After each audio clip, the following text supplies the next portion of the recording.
Présenter ma thèse en 180 secondes, pile, est impossible. Heureusement, la consigne n'interdit pas de faire un peu moins, ce qui m'autorise à prendre un peu de marge. Mais comment déterminer cette marge? Sachant que si je dépasse le temps imparti, c'est l'accident. Alors il existe bien une valeur conventionnelle de 10 secondes, qui fait vaguement consensus. Mais comment a-t-elle été déterminée? Puis-je m'y fier? L'enjeu est trop important. Je ne saurais m'en contenter.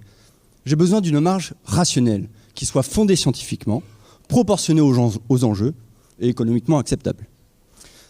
Première étape, analyser les données disponibles. Sur la base des 5 dernières années, je constate en France un écart moyen entre le temps imparti et le temps réel de 4,8 secondes, avec une légère tendance haussière. Je nettoie la base de données, j'enlève les valeurs aberrantes, j'extrapole, et j'obtiens pour ce soir 5 secondes en moyenne et 6 secondes avec un intervalle de confiance à 84%. Deuxième étape, pour tenir compte du caractère exceptionnel de ma personne et donc gagner en réalisme, je détermine également l'écart moyen constaté lors de mes sessions d'entraînement. J'obtiens une valeur de l'ordre de la seconde que j'ajuste par un coefficient de majoration qui vise à tenir compte de l'influence probable des aléas du direct.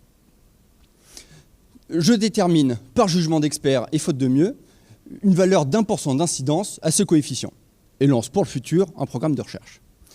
Dernière étape, je pondère le premier résultat et le deuxième, et effectuant ma thèse à l'IRSN, ayant de ce fait une aversion naturelle pour le risque, j'ajoute une marge forfaitaire supplémentaire de 10%. J'obtiens la valeur de 4,2 secondes, valeur vérifiable, valeur scientifique, valeur véritable.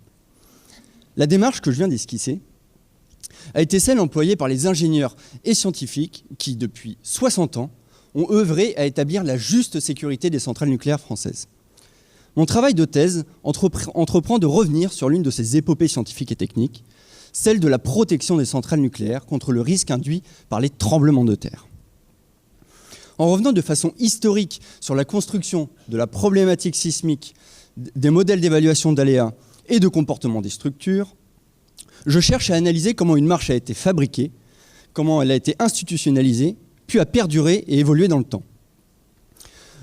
Finalement, l'idée est d'ouvrir la boîte noire de la sûreté nucléaire française pour rendre identifiables, visibles et questionnables tous les vecteurs de sécurité. Alors vous l'aurez compris, la marge est importante pour éviter l'accident. Mais finalement, qu'il s'agisse de sûreté nucléaire ou d'exercice de présentation de thèse, pour juger de la suffisance d'une marge, il n'y a jamais que la sanction de l'expérience.